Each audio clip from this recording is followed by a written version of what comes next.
이제 저희가 재림의 주 예수 그리스도에 대한 말씀을 같이 보았습니다. 그래서 마태복음 24장, 25장의 말씀을 통해서 다시 오실 예수 그리스도, 예수님께서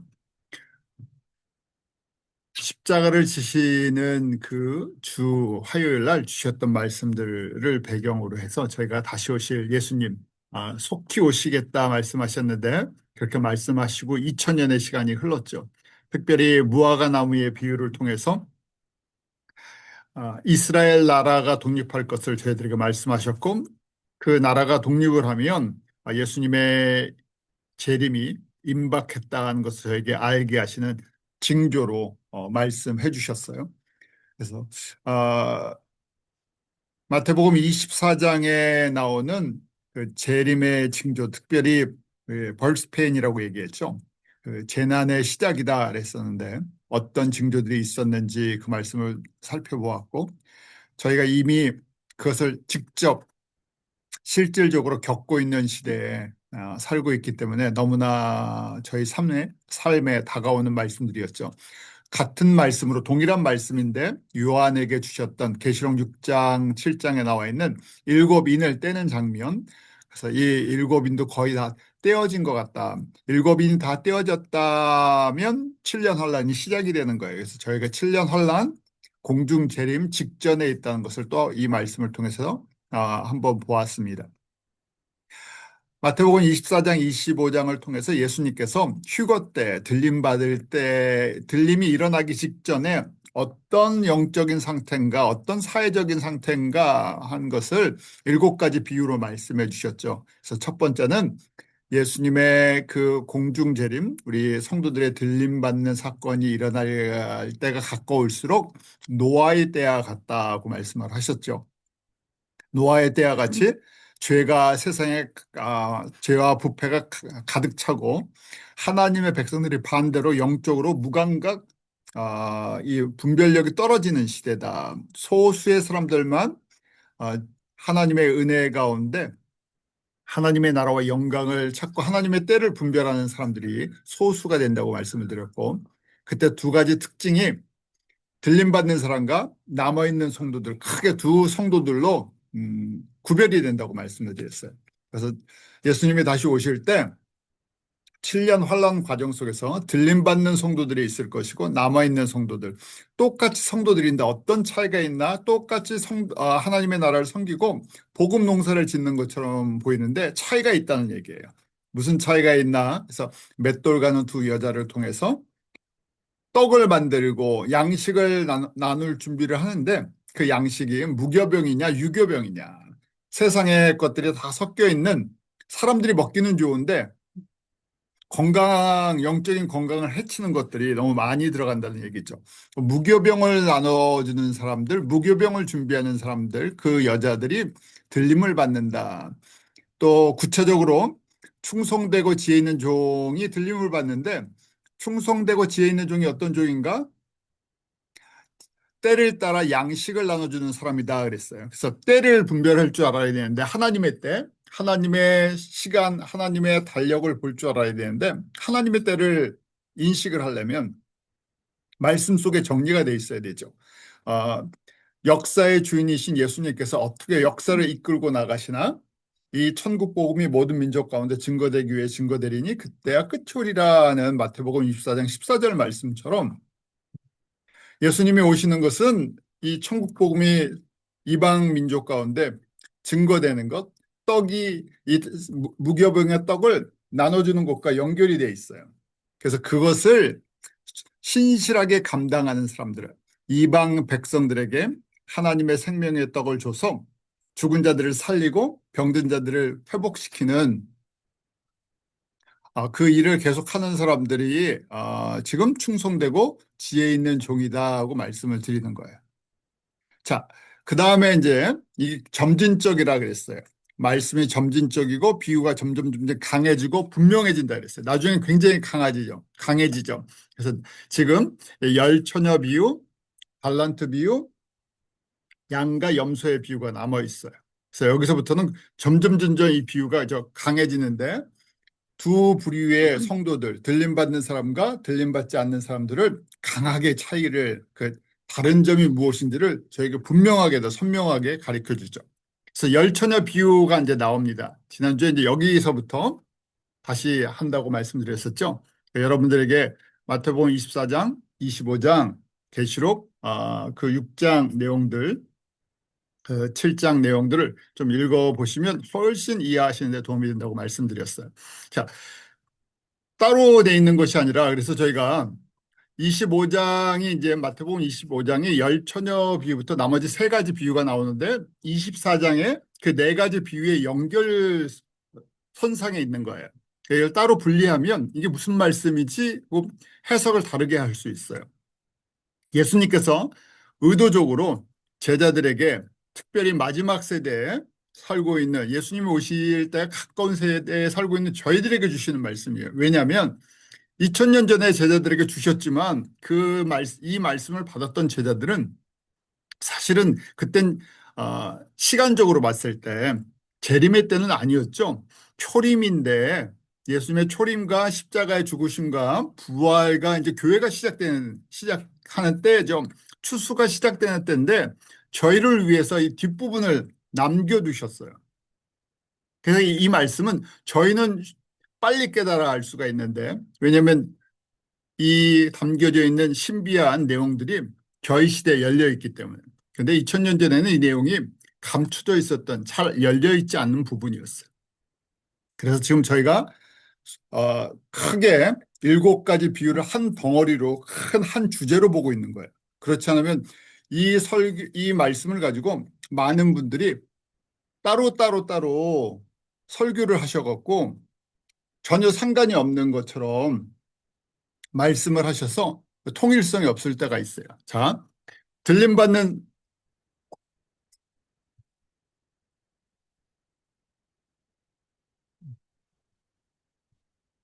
다섯 처녀로 구별이 된다는 얘기예요. 그래서 이 다섯 처녀 들림받는 처녀와 들림을 받지 않는 처녀가 있어요. 자, 무슨 차이가 있을까? 지난주에 그런 얘기를 했었죠. 미련한 자들이 있고 슬기로운 자들인데 똑같이 등을 가지고 있고 기름을 갖고 있지 않다고 말씀드렸어요. 등은 저희가 쉽게 말해서 예수 그리스도, 이 복음이에요. 그런데 복음이 빛을 발하려면 계속해서 기름이 준비가 돼 있어야 되죠. 그래서 미련한 자는 등은 있는데 기름을 준비하지 않은 사람들이고 슬기 있는 사람들은 등과 기름을 준비한 사람들이에요. 그래서 공통점은 누구나 다 예수님의 신부가 될 수 있어요. 들림 받을 수 있다는 얘기예요. 그런데 이 차이가 있어요. 내가 왜 들림을 받지 못했을까? 내가 예수님을 믿는데 내가 왜 이 자리에 서지 못하느냐 하는 차이는 지금 예수님께서 앞에서는 때를 따라 양식을 나눠주는 사람이라고 했었죠. 그 하나씩 점진적으로 돼야 돼. 어떤 양식을 나눠줘야 돼. 어떤 떡을 준비해야 되나? 밥을 준비해야 되는데 무교병, 누룩이 들어가 있지 않는 양식이 있어야 돼. 그러니까 나눠주기 위해선 나도 먹어야 되죠. 그러니까 우리가 먹는 양식도 무교병을 먹어야 된다는 얘기예요. 그러니까 내가 무교병을 먹지 않으면 쉬운 얘기로요. 영적인 분별력이 오지 않아요. 그래서 무교병 누룩이 들어가 있지 않는 순수한 예수 그리스도의 복음으로 잘 드시고 소화를 해야 돼요. 그래야 저희가 그 먹은 것을 또 나눠주기 시작하죠. 자, 그 무교병은 기름이랑 또 연결이 되어 있다는 거예요. 예수 그리스도의 영향력을 끼치고 싶어요, 저희가. 교회 다니면서 쉬운 얘기로 전도도 하고 봉사도 하고 선교도 하고 싶어요. 그래서 그 일들 하죠. 그런데 뭐가 없으면요? 기름이 없으면 등만 갖고 있으면 형식적으로 참여는 하고 있어요. 기름이 없으면 영향력이 예수 그리스도의 생명의 빛이 온전히 전해지지 않는다는 얘기예요. 그래서 어둠을 밝히는 역할, 사람을 살려내는 역할, 변화시키는 역할, 주님께서 쓰시려면 기름을 준비해야 되죠. 왜냐하면 등은 빛을 발하는 역할을, 그 목적이 있어요. 등을 주신 목적은 길을 밝히고 진리를 분별하고 진리 가운데 거하게 하시는데 나도 그렇게 해야 되고 내 안에 기름이 있을 때 다른 사람들이 그 예수 그리스도의 빛을 발견하게 되죠. 자, 그 저희가 이 기름의 역할을 너무나 잘 알고 있어요. 그래서 이 기름과 등을 통해서 어둠을 밝히고 쫓아내요. 사단의 세력을 쫓아내는 권세가 있다는 거예요. 야고보서의 말씀처럼 의인의 간구는 역사하는 힘이 있다 그랬죠. 그 의인의 기준이 무엇입니까? 예수 그리스도 안에서 새롭게 태어난 사람들이 성령 충만할 때 말씀과 순종이 밸런스가 맞을 때 저희가 공부한 내용들로 생각하면 의인은 어떤 사람이겠어요? 예수 그리스도로 충만한 사람, 로마서 8장의 사람들. 로마서 7장의 사람은 뭡니까? 내가 예수님을 믿고 따르고 있는데 육신에 속한 사람이죠. 성령에 따라 사는 것이 아니라 세상의 지식이나 세상의 소욕이나 세상의 정욕이 더 강한 거예요. 그래서 성령님께 순종을 하지 못하죠. 반대로 로마서 8장은 성령의 법에 성령 충만한 사람, 성령의 법에 순종하는 사람들, 성령의 열매를 맺는 사람들. 결국 그러면 길 잃는 사람들에게 생명의 빛을 발해줄 수 있고 평안한 삶을 나눠줄 수 있어요. 그 등이 그런 역할을 하니까. 왜냐하면 영적인 분별력을 통해서 은혜와 평강을 누리게 해주죠. 저희도 마찬가지잖아요. 캄캄한 데 있으면 불안하죠. 그런데 저녁에 불을 탁 켜놓으면 마음이 편안해져요. 보이니까. 안 보이면 불안하잖아요. 저희가 일단 보이면 분별이 되잖아요. 영적으로도 마찬가지죠. 영적으로 보여야 이 주변에 상황이 어떻게 돌아가는구나 하고 저희가 평안할 수 있어요. 예수님을 저희가 육신의 눈으로 보는 게 아니잖아요. 근데 예수님이 나와 함께 하신다는 것이 느껴질 때, 영적인 분별력이 생길 때 어떻게 됩니까? 세상이 아무리 흔들려도 평안할 수 있죠. 저희가 찬송을 하는 것처럼 예수님이 나와 함께 하실 때 내가 평안해 평안해 하는 고백을 할 수 있죠. 은혜가 있을 때 우리가 평안하다는 고백을 할 수 있어요. 왜요? 우리 시편 119편 105절 말씀처럼 주의 말씀은 내 발의 등이요 내 길의 빛이다. 주님의 말씀을 통해서 앞길이 보이고 상황이 이해가 되고 그다음에 여호와이신 예수님께서 나와 함께 하시는 게 느껴져요. 그러니까 두렵지 않죠. 다윗의 그 시편 우리 같이 공부했었죠. 여호와는 나의 목자시니 하는 시편 23편의 말씀처럼 사망의 음침한 골짜기를 가고 있어요. 그런데 어떻게 해요? 나와 함께 하시는 예수님이 보여요. 예수님이 나를 지팡이와 막대기로 안위하시는 게 보여요. 그러니까 지금 뭐가 더 커 보여요? 사망의 그 길이 커 보이는 것이 아니라 예수님의 은혜의 빛으로 모든 것이 선명하게 보여요. 두렵지가 않죠. 길이 보이니까. 길이 안 보일 때 두려운 거죠. 그래서 예수님께서 나에게 말씀으로 임하실 때 내 앞길에 등과 빛이 되어 주셔서 인도해 주시니까 두려움이 없죠. 평안하죠. 무슨 역할을 합니까? 등의 역할을 할 때 이렇게 저희가 평안할 수 있어요. 그리고 이 등의 역할을 계속 하려면 온전한 기름, 등에 쓰는 기름이 있어요. 저는 그 세대는 아닙니다. 옛날에는 등잔을 쓰셨다 그랬죠.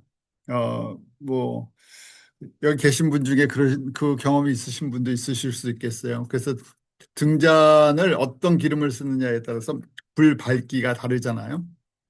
그래서 저희가 지금은 너무 좋은 그 할로겐 등에서 이제는 LED 등으로 바뀌어갖고 정말 환해졌어요. 전 개인적으로 굉장히 환한 걸 좋아합니다. 노란 불빛보다 환한 불빛을 좋아해요. LED 불빛을 굉장히 좋아하는데 모든 게 선명하게 보이니까요.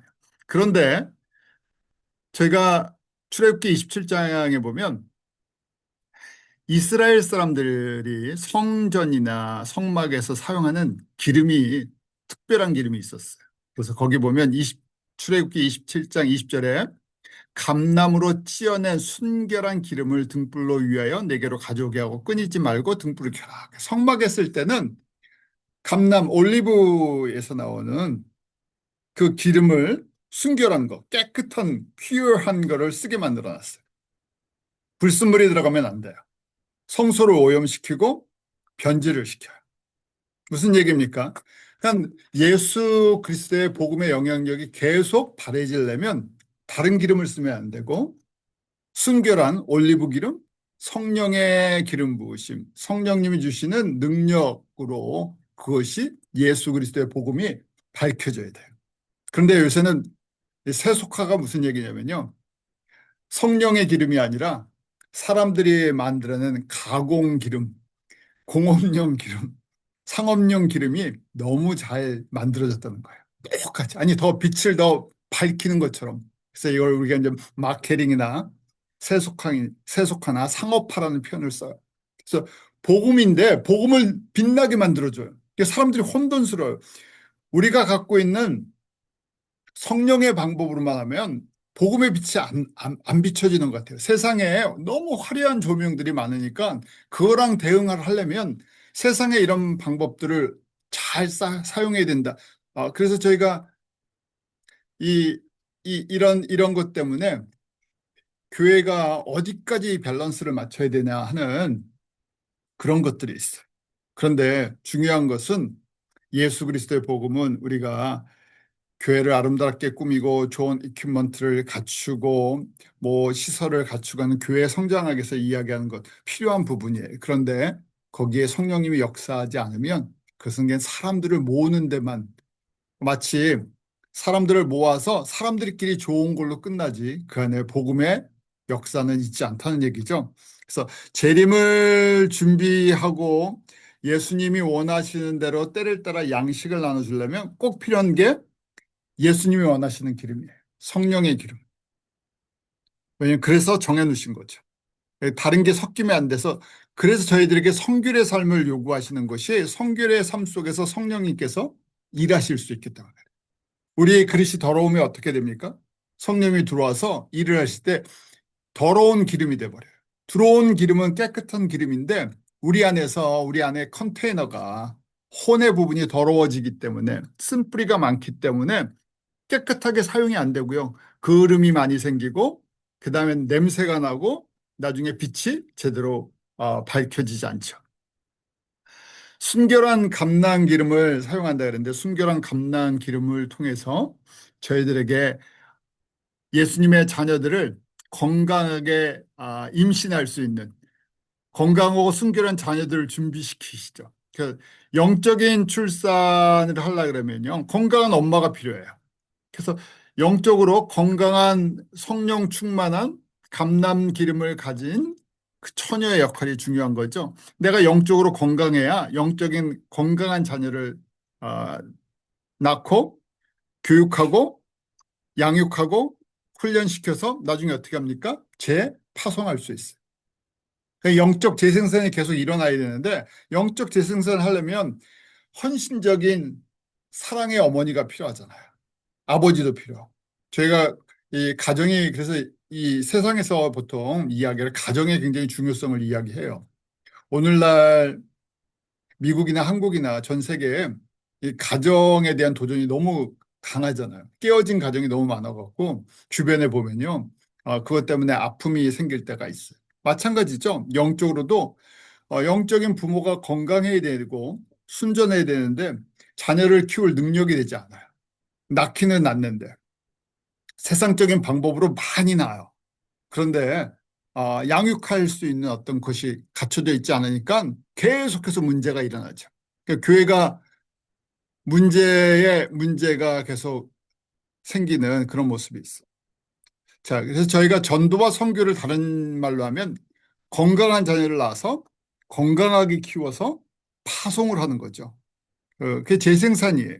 그래서 한국 사람 만나서 한국 교회만 늘어나는 것이 아니라 건강한 사람들, 영적으로 성숙한 어머니들이 움직이기 시작하면 전 세계 나라와 백성, 민족, 방언 가운데 건강한 하나님의 교회들이 태어나는 거예요. 문제는 무엇입니까? 순결한 감람 기름을 가지지 않았어요. 신부가 건강하지 않아요. 불순한 음식을 많이, 인스턴트 음식을 너무 좋아해요. 그럼 어떻게 돼요? 자녀를 키울 때 인스턴트 음식으로 키워요. 요새는 너무 인스턴트 음식이 진짜로 너무 잘 나와갖고 계속해서 불순한 음식, 건강하지 않은 음식을 먹으면 어떻게 됩니까? 자녀들이 일찌감치 성인병이 생기겠죠. 장애가 오겠죠. 영적인 악순환이 옵니다. 그러니까 사람들이 쉽게 거짓 선지자와 교사에 노출이 돼요. 참 이게 오늘날 오는 도전이잖아요. 아니 너무 뻔하게 보이는 그 이단 같고 문제가 있는 교회인데 사람들이 분별을 못해요.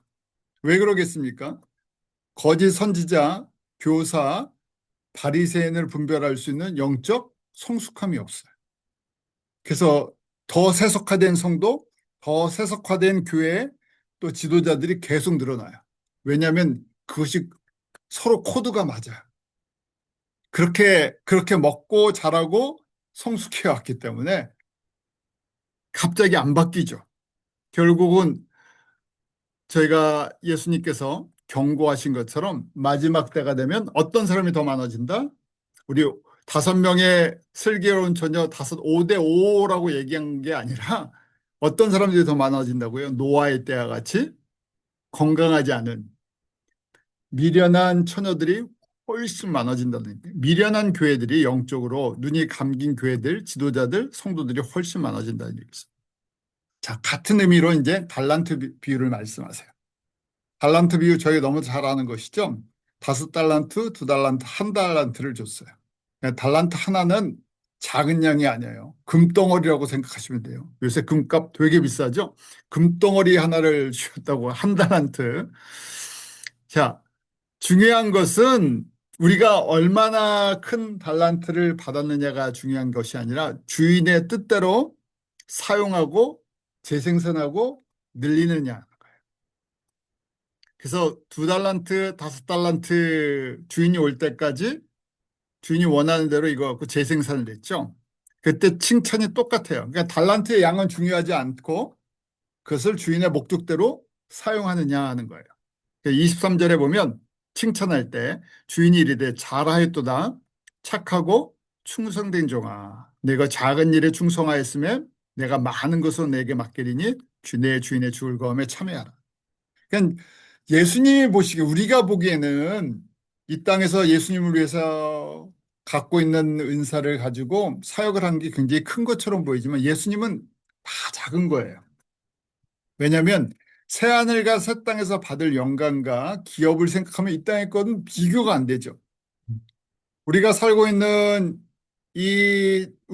저희는 이 지구도 아니고 지구도 다 움직이지 못하는데 우리가 살고 있는 이 땅을 우리는 벗어나지 못해요. 내 새하늘과 새 땅이 될 때는 어떤 개념이라 그랬습니까? 온 우주가 새로워진다. 우리의 삶의 범위가 어디까지 확장이 된다고요? 온 우주 범위로 확장이 돼요. 그러니까 저희가 그림이 안 그려져요. 일론 머스크가 그 우주 사업하면서 뭐 때가 되면 뭐 화성 가는 뭐 우주선 만들어서 왔다 갔다 할지 모르겠어요. 그래봐야 그래봐야 어딥니까? 여기서 여기서 지구에서 화성까지도 우리 세대 혹시 아주 뭐 빌리어네어가 한번 갈 수 있을까 말까 하는 그런 일인데요. 우주적으로 볼 때는요. 지구에서 우리 저 동부에서 서부 가는 것도 안 돼요. 그렇잖아요. 우주가 얼마나 넓습니까? 그냥 저희가 그림이 안 그려지는 거예요.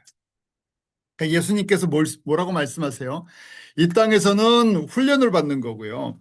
이 땅에서 예수님이 원하시는 대로 뜻에 예수님이 원하시는 뜻을 깨닫고 순종하는 것 작은 일이라는 얘기예요.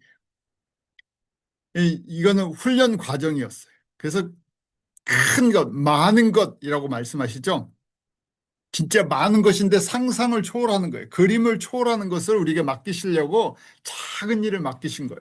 그러니까 이 땅에서 저희가 업적을 이룬다는 것에 너무 초점을 맞추지 않아도 된다는 것이죠. 예전에 저희 교단에서 파송된 그 일본 선교사님이 계셨어요. 근데 일본 교회가 너무 어렵잖아요. 지금도 어렵습니다. 일본 성도들이 어, 복음적인 성도들이 1%가 되느냐 안 되느냐 인구에 정말 복음이 잘 안 증거돼요. 그만큼 힘들기 때문에 일본에서 사역하는 목회자들은 평생 사역을 해도 교인이 한 명일 때도 있고 평생 전도가 안 될 때도 있어요. 그러면 그분들이 세상적인 업적으로 얘기할 때는 평생 사역을 했는데 50년, 60년 사역을 했는데 뭐 하다 왔습니까? 한 명도 전도를 못 할 수도 있어요. 반대로 한 명 전도할 수 있고 한 명 제자 만들 수 있어요. 하나님께서 그 한 명을 통해서 추수 때 어떻게 사용하실지 모르죠. 그래서 씨를 뿌리는 사람이 있고, 그다음에 그 잡초를 제거하는 사람들이 있고, 비료를 주는 사람도 있고, 이 양분을 제공하는 사람이 있어요. 추수 때가 아니기 때문에 그렇죠. 그래서 저희는 너무나 그 눈에 보이는 업적에 그 눈을 맞출 때가 있어요. 그래서 지금 2달란트나 5달란트나 다 착하고 충성된 종이라는 것이 주인이 보는 관점이에요. 그래서 나중에 큰 걸 맡기겠다. 그 다음에 주인의 즐거움, 영광에 참여하게 해주시겠다는 거예요. 그래서 예수님이 주시는 목적을 정확하게 이해해야 돼요. 나에게 주신 우리 한 가지 이상의 달란트는 다 있죠. 모든 사람들이 다 교사가 될 수가 없어요. 제가 이제 이 말씀을 가리키다 보니까 부담감을 가지실 때가 있어요. 내가 교사가 돼야 된다. 물론 교사가 되면 다 좋죠. 그런데 교사도 저희가 아는 것처럼 다 교사는 하실 수 있어요. 이게 달란트가 교사가 있는 분이 있어요. 언어나 이 정리하시는 거나 그분 진짜 교사할 때 열매가 맺히죠. 근데 교사 달란트가 없는 분이 교사를 하려면 굉장히 힘드십니다. 그래서 저희가 교사도 여러 종류잖아요. 주일학교 교사도 할 수 있고, 중고등부 교사도 할 수 있고, 장년부 교사도 할 수 있고, 교사 직접 안 가르치셔도 그 관리하시는 우리 교육부장님 계시잖아요. 교육부장님 안 가르치시죠? 행정관리만 해주시고, 거기 또 회계하시는 우리 주일학교만 봐도요, 회계해 주실 분이 필요해요. 그것도 다 은사예요. 그래서 학생들을 양육하는 것처럼 저희가 사역을 보면 하나님께서 한 가지 이상의 다 달란트를 주셨어요. 다 교회에 필요한 것들이에요. 그래서 저희가 같이 이 일에 같은 목적을 가지고 움직이는 거죠. 목적이 뭡니까? 때를 따라 때가 있어요. 아침, 점심, 저녁, 그 다음에 봄, 여름, 가을이 있는 것처럼 예수님이 지금은 무슨 때입니까? 예수님의 시간표로 보면요. 마지막 추수 때인데 어디를 추수를 해요? 이방인들을 추수해요. 그럼 저희가 그걸 어디를 추수하는지 압니까? 선교 보고를 들으면 알고 있어요. 얼마나 좋습니까? 요새는요. 인터넷만 봐도 저희가 파송한 선교사님이 아닌데도 선교 보고들을 다 해주시잖아요.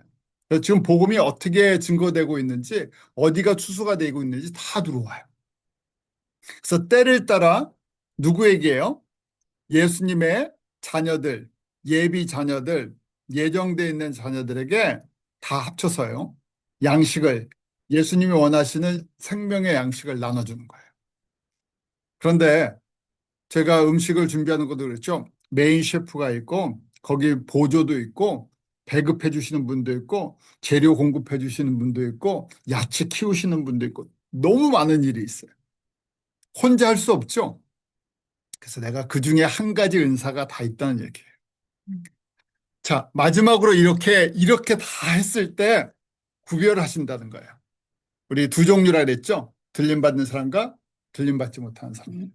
때를 따라 양식을 나눠준 지혜로운 사람, 성령의 기름 부으심을 받고 예수님의 다시 오심을 준비하면서 복음의 도구가 돼서 쓰임 받는 사람들, 그래서 달란트를 가지고 순종하는 사람들, 그런데 나중에 결산한다는 거예요.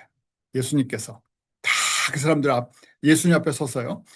예수님 보좌 앞에 오른편 왼편으로 갈라진다는 얘기예요. 그래서 양과 염소의 비유를 말씀하시죠. 마태복음 25장 32절 33절에 보면 모든 민족, 여기서 그러니까 이 단어만 보면 모든 사람이라고 생각을 하니까 오른편에 선 사람 구원받은 사람, 왼편에 있는 염소는 뭐라고 생각하겠습니까? 구원받지 못한 사람이라고 생각할 수 있어요. 그런데 그러면 노아의 때부터 지금 7가지 비유가 한 큰 주제라고 했을 때는 갑자기 이게 안 맞아요. 지금 안 믿는 사람, 믿는 사람을 나누시는 것이 아니라 무슨 얘기를 하기 시작하셨어요? 24장부터 제자들에게 너희는 근데 그때 제자는 사실은 1세기 제자가 아니라 지금 21세기 살고 있는 저희들에게 하시는 말씀이에요. 1세기 제자들에게 주셨지만 이제 복음이 이렇게 시작될 거고 추수가 끝날 때 제자들을 보시면서 얘기하시는 거예요. 기록하셨으니까. 그럼 내가 지금 이런 7가지 비유를 말씀하시면서 들림받는 사람과 남아있는 사람의 차이를 말씀하시는 거예요. 그래서 이 전체는 예수님을 믿는 사람들, 예수님의 신부감 중에 두 부류가 있다는 것을 계속 말씀하세요. 그래서 여기 all the nation이라고 할 때 안 믿는 사람까지 다 포함되는 게 아니라 여기서는 모든 민족 가운데 있는 하나님의 자녀들이 하나님의 신부들이 예수님의 신부들이 서는 거예요. 그래서 구별을 하죠. 양과 염소로 구별이 된다는 거예요. 오른편 왼편으로요. 그래서 차이가 무엇입니까? 이제 묻게 되죠. 내가 왜 양 크리스찬, 내가 왜 칭찬을 받습니까? 그러니까 35절에 예수님이 이렇게 말씀하시죠. 예수님이 줄일 때, 예수님의 목마를 때, 예수님이 나그네 되었을 때, 옷 벗었을 때, 병 들었을 때, 옥에 갇혔을 때 돌아보주고 제공해 줬다는 거예요. 또 그러니까 요 말씀이 우리가 잘 아는 자유주의 신학 사회 참여 하시는 분들이 뭐라고 얘기하세요? 교회가 적극적으로 사회 참여, 구제, 봉사해야 된다고 말씀해주세요. 밥 퍼주는 목사님도 생기시고 필요 없다는 얘기가 아니라 필요한 부분이에요. 근데 그게 메인 사역이 아니에요. 왜요? 요 구절만 뽑으니까 그렇게 보이죠? 지금 무슨 말씀을 하고 계세요? 그러니까 예수님 입장에서 보면 그렇게 적용하면 뭐라고 얘기하실 것 같아요? 답답하신 거죠? 여태까지 중요해서 24장, 25장 전체를 얘기하셨어요. 24장, 25장 전체 주제가 뭐 때문에 말씀하셨어요?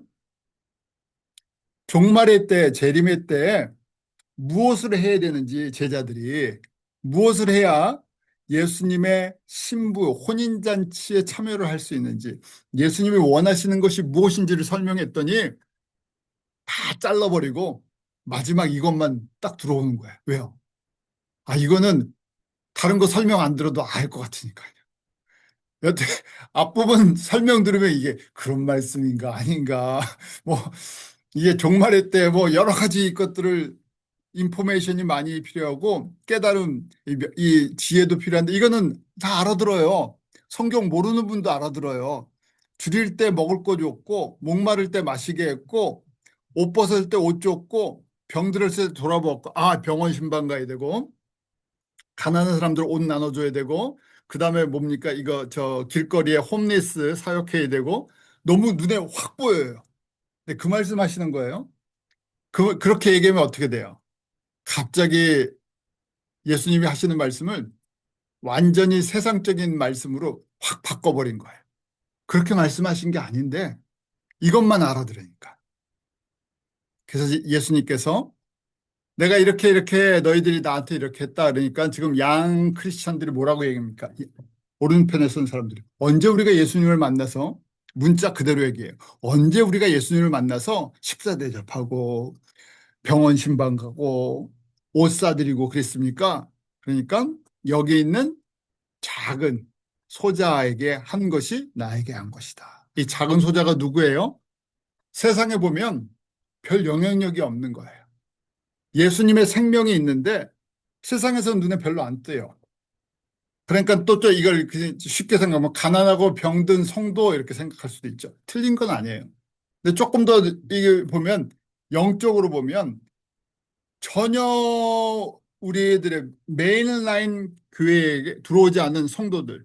그러니까 저희가 아프리카나 남미나 아시아에 있는 정말 이름도 빛도 없이 섬기는 작은 성도들.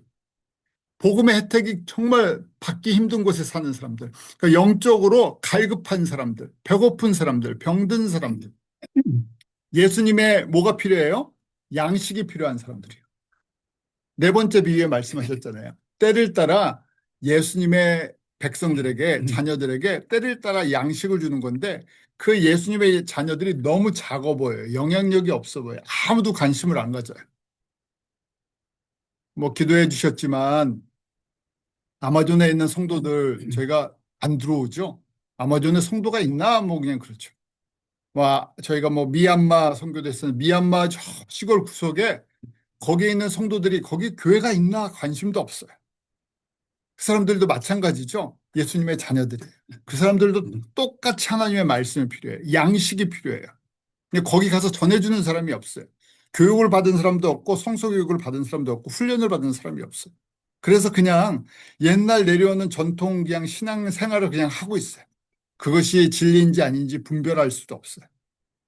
그런 사람들을 그런 사람들에게 양식, 생명의 떡, 생명의 물, 거룩의 옷을 나눠주는 거예요. 그런데 그렇게 전달할 때 영의 양식, 영의 필요를 채워줄 때 육신의 것을 너무 안 돌봐주면 사랑이 전달해야죠. 사람이기 때문에. 우리가 이 땅에 속해 사는 사람이기 때문에 내가 당신을 사랑합니다 하는 것을 당신에게 관심이 있습니다. 당신을 돌보고 싶습니다 하니까 육신의 필요도 어느 정도 밸런스를 맞춰서 좀 채워드리는 거예요. 그래야 사랑이 전달되죠. 입으로만 아무리 사랑한다고 전해줘도 사랑이 전달이 안 되죠. 영의 양식을 주기 위해서 육의 양식을 조금 나눠줘요. 그래서 내가 관심과 사랑이 있다는 걸 보여주죠. 예수님도 그렇게 하시고 저희도 그래서 그 부분이죠. 그렇지만 지금 양 오른편에서는 양의 성도들은 영적인 그런 일을 했다는 거예요. 자, 염소 그리스찬들은 그러죠. 너희들은 지극히 작은 자 하나에게 안 했다는 거예요. 똑같죠. 너희는 내가 병들고 헐벗고 감옥에 갇혔을 때 돌보지 않았다. 언제 그랬습니까? 그러니까 이 작은 자에게 하지 않은 것이 안 한 것이다 그러죠. 그래서 잔치에 들어오지 못해요. 그런데 표현이 굉장히 강하다 그랬죠. 이게 마지막이에요. 그래서 25장 41절에 보면 왼편에 있는 자들, 염소 자리에 있는 사람들, 들이박았던 사람들, 저주를 받을 자들아 나를 떠나 마귀야 그 사자들을 위하여 예비된 영원한 불에 들어가라 하고 말씀하세요. 그래서 마지막 46절에 그들은 영벌에 의인들, 양의 자리에 있는 사람 영생에 들어가리라 하면서 마치 구원이 없는 것처럼 말씀하세요. 크게 보면 정말 크게 보면 예수님을 안 믿고 구원이 없는 사람일 수 있어요. 그런데 지금 저희가 노아의 때부터 7가지 비유를 보면 이건 또 동시에 구원의 문제뿐만이 아니라 이것은 상급의 문제다. 7년 환란에 들림 받느냐, 이 땅에 남느냐, 왕 같은 제사장이 되느냐, 예수님의 신부가 되느냐, 그렇지 않느냐 하는 그런 거다고 볼 수가 있는 거예요. 그러니까 두 가지 다 가능해요. 왜냐하면 영벌, 영생이라고 하니까 크게 보면 구원을 받지 못한 것이라고 볼 수 있지만 제가 계속 지금 초점이 제자들에게 하시는 말씀이었죠. 들림 받는 거예요. 초점이 있어요. 혼인잔치에 참여하는 것, 예수님의 신부가 되는 것, 영광에 참여하는 것. 그냥 저희가 지금 저주를 받는다 이런 표현까지 쓰시잖아요. 그냥 엄청난 후회가 있을 거라는 얘기예요. 물론 끝까지 만약에 이걸 깨닫지 못하고 이런 일을 심각하게 할 때는 구원을 잃어버릴 수도 있겠죠. 아예 애초에 구원이 없는 사람일 수도 있어요. 형식적인 종교인일 수도 있겠죠. 그래서 지금 7가지 말씀을 제자들에게 주시는 이유는 무엇입니까? 너희는 이 자리에 서지 말고 어디에 들어가라고요? 들림받는 그 처녀들, 다섯 슬기 있는 지혜로운 처녀들, 달란트, 5달란트, 2달란트 받은 사람들, 양의 자리에 서는 제자들이 되어야 된다고 말씀을 하시는 거예요. 그래서 그 기준, 차이가 있다는 걸 예수님 앞에서 그렇게 예수님께서 다 분별하실 것이라는 것을 저희들에게 분명하게 말씀해 주시고 그 기준이 무엇인지를 가르쳐 주시는 거예요.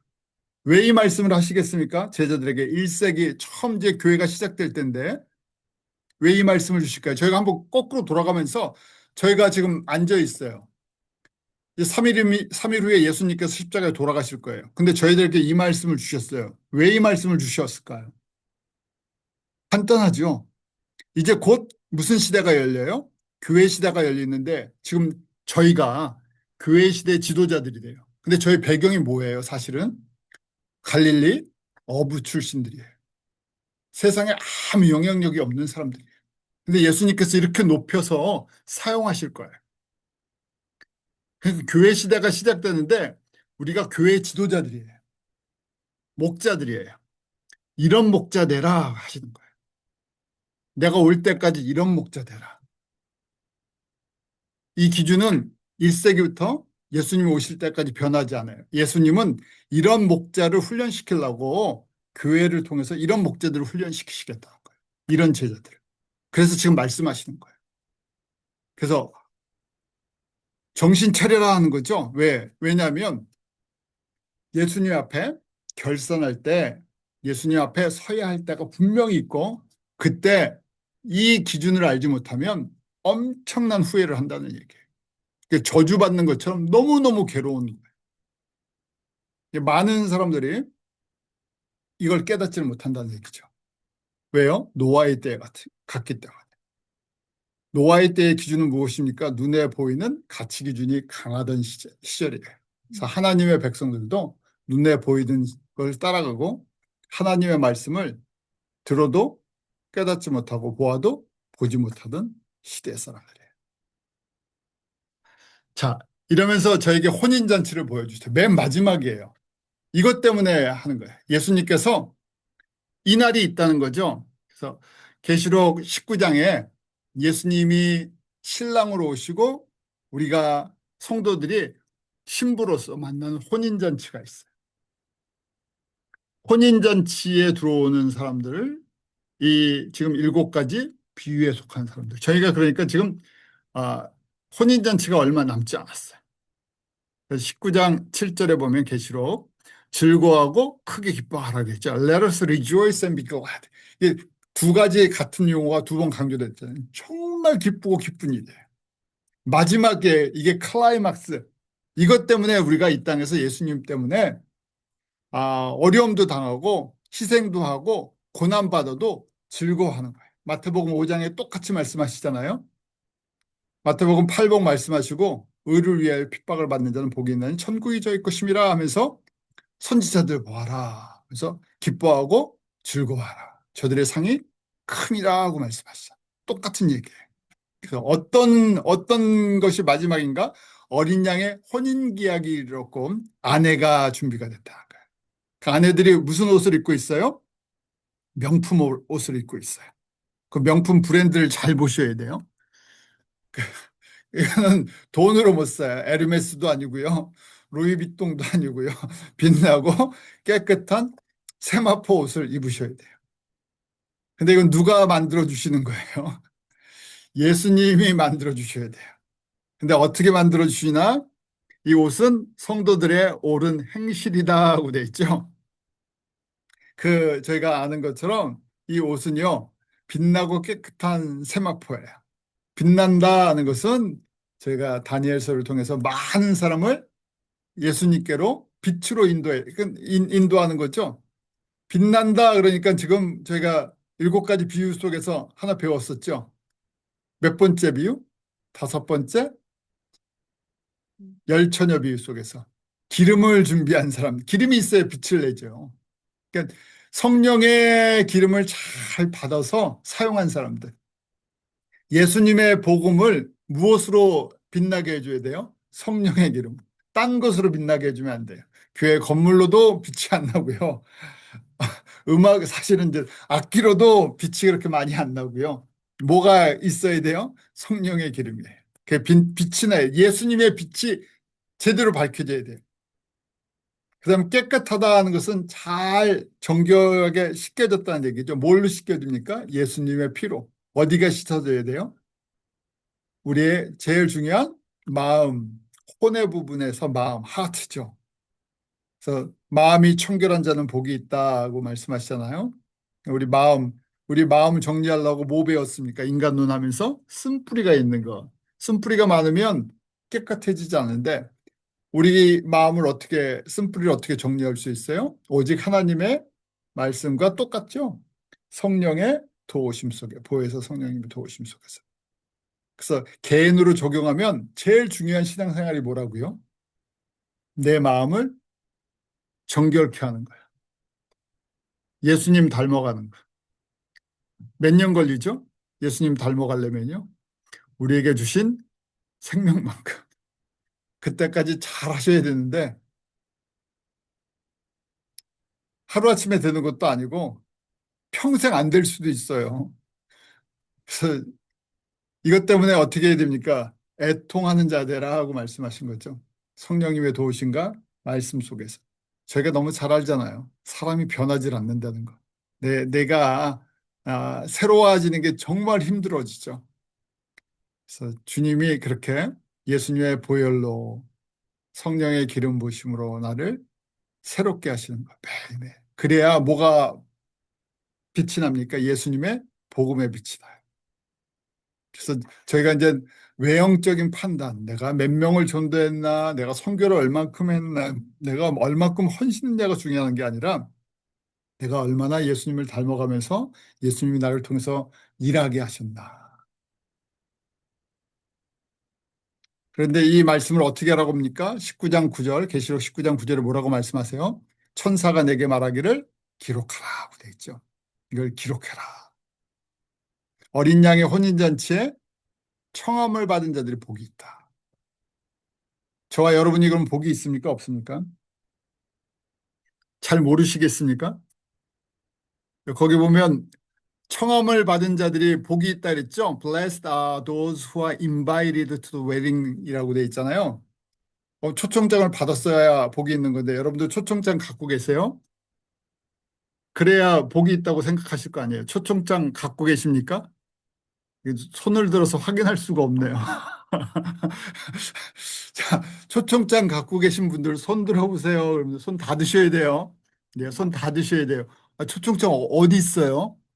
여기 있잖아요. 19장 9절에요. 19장 9절 저희가 지금 다 받았죠? 지금 기록하라 그랬으니까 기록한 말씀을 저희가 갖고 있잖아요. 그러면서 청함을 받은 자를 복이 있다. 어디에 초청을 받았어요? 어린 양의 혼인잔치. 무슨 얘기예요? 예수님의 혼인잔치가 있다 없다? 있다. 누가 초대받을 수 있다? 예수님의 자녀들. 우리가 다 신부 후보생이라는 얘기예요. 그런데 이 말씀을 보는 사람이 그래서 지금 그 밑에 설명돼 있잖아요. 내가 말하되 이것은 하나님의 참되신 말씀이다 그랬죠. These are the true words of God. 이게 진짜 하나님의 말씀이다. 우리 요한계시록의 말씀을 하나님의 말씀으로 믿습니까? 예, 믿어요. 그럼 19장 9절 예수님이 주신 말씀입니까? 예, 믿습니다. 아멘. 그러면 지금 초청장을 내가 쥐고 있다는 얘기잖아요. 기록한 초청장. 이게 기록이 돼 있잖아요. 누구를 위해 기록해 주셨어요? 나를 위해서 기록해 주신 거예요.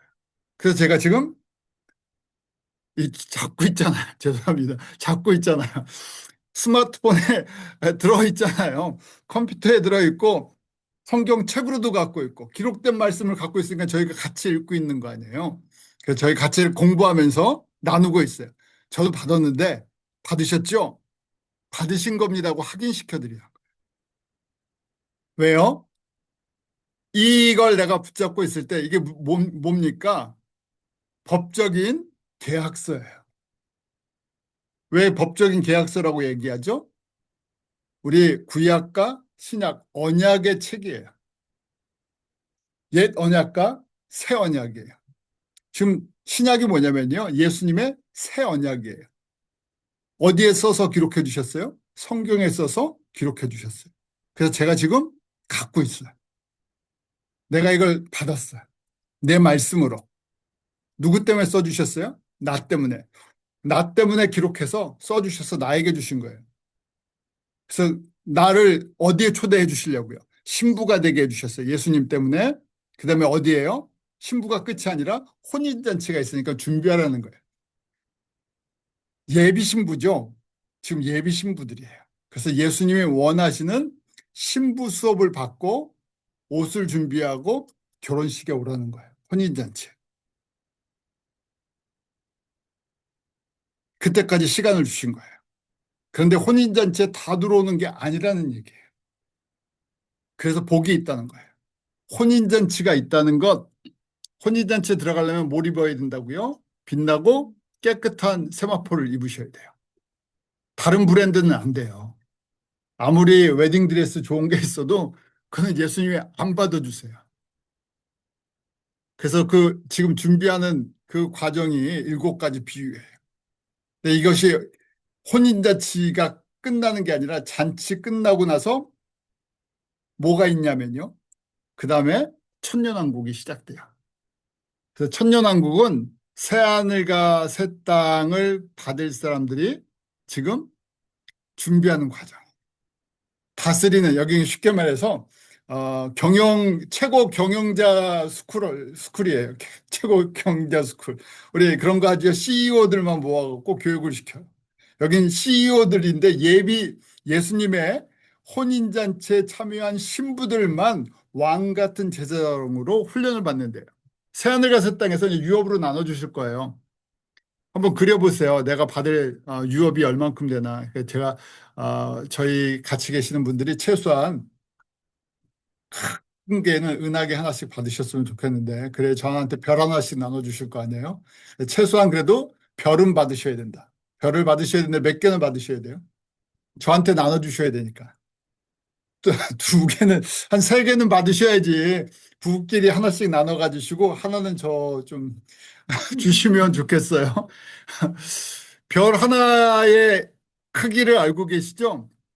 별 하나가 우리 제일 뭐 그냥 쉽게 얘기하면 태양계, 우리 태양을 별이라고 볼 수 있겠죠. 계속 타고 있으니까 스스로 빛을 내는 게 별이에요. 지구는 별이 아니에요. 별에 붙어 있는 하나의 그냥 항성이죠. 그러니까 최소한의 단위가 우리 별이라고 생각해 보세요. 그래서 그를 다스려야 되니까 이런 왕 같은 제사장, 그 다음에 새하늘과 새 땅을 유업으로 받는다는 것이 이런 왕 같은 제사장이 되는데, 별 단위, 그 다음에 은하계 단위로 받으실 거예요. 그래서 지금 그렇게 훈련을 시키시고 그분들 마지막 점검하는 것이 천년왕국이에요.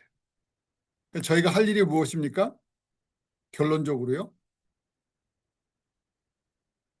착하고 충성된 종, 마태복음 24장에 잘 가르쳐 주셨죠. 때를 따라 지금 어느 때인지 때에 맞는 음식을 줘야 돼요. 아침이면 아침에 맞는 음식을 주잖아요. 지금은 무슨 때예요? 저녁 때예요. 추수의 마지막 때예요. 거기에 맞는 양식은요, 예수 그리스도의 예수님이 누구신가 하는 가장 핵심, 성경 전체의 내용을 갖다 전달해 주는 건데, 먹고 자라고 먹고 살아나야 돼요. 그런데 이게 너무 귀하기 때문에 사실은 성결의 삶을 사는 게 인간적인 노력으로 되는 거라면 다 노력해서 되겠죠. 예수님의 은혜와 성령의 도우심이 필요하겠죠. 근데 그렇게 하려 그러면 말씀이 먼저 들어가야 되죠. 그래서 저희가 날마다 구하기를 은혜를 구해요. 왜냐하면 주님이 은혜를 주시지 않으면 말씀을 먹어도 소화도 되지도 않고 이게 나를 자라게 하지도 않아요. 그러니까 내가 잘하지 않은데 다른 사람을 어떻게 양육할 수 있겠어요? 내가 은혜가 없는데 어떻게 희생하고 헌신할 수 있겠어요? 근데 이 희생이 어디까지 가야 됩니까? 마태복음 24장 14절처럼 예수님이 지금 무슨 일을 하고 계시나? 미전도 종족 마지막 땅끝까지 예수 그리스도의 생명의 떡을 나눠주고 계세요. 이런 사람들을 통해서, 신부들을 통해서. 그래서 저희도 거기에 초점을 맞추는 거죠. 각자 우리가 생활하는 곳, 일하는 것은 다르지만 추구하는 건 똑같은 거예요. 이 천국 복음이 모든 민족 가운데 증거되는 일에 저희가 갖고 있는 시간, 은사, 재능들을 주님께서 사용하실 수 있도록 그렇게 드리고, 주님이 오시는 걸 눈으로 보는 시대에 살고 있죠.